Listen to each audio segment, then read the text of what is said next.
எல்லாருக்கும் ஒரு வணக்கம். எல்லாரும் எப்படி இருக்கீங்க? நம்மளுடைய மனக்கவலைகளையும், குமறல்களையும், நம்மளுடைய மன சந்தோஷம், நிம்மதி, ஆறுதல் எதுவா இருந்தாலும், நம்ம அதிகமா போய் செலவிடக்கூடிய இடம் நம்ம வீட்டு பூஜை அறையா தான் இருக்கும். நான் கண்டிப்பா சொல்றேன் ஃப்ரெண்ட்ஸ், என் மனசுல உள்ள அனைத்தையும் கொட்டக்கூடிய இடம் ஐயனுடைய காலடி மட்டும்தான். அவன் காலடி மட்டும்தான் என்னுடைய இறுதி இடம் அப்படின்னு நான் நெனச்சு என் வாழ்க்கைய ஓட்டிட்டு இருக்கேன். அத யாராலயும் மாத்த முடியாது இல்லையா?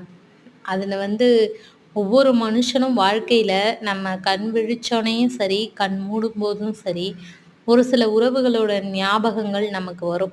ஆனா, என்னுடைய கண்ணுல எப்பொழுதுமே உறவாடக்கூடிய ஒரே ஜீவன் என்னுடைய ஐயன் முருகன் மட்டும்தான். அவன் எல்லாருக்கும் சகலவித நன்மைகளையும் அளித்து, உடல் ஆரோக்கியத்தையும் கொடுக்கணுங்கிறத உள்ளன்போடு சொல்லிக்கிறேன்.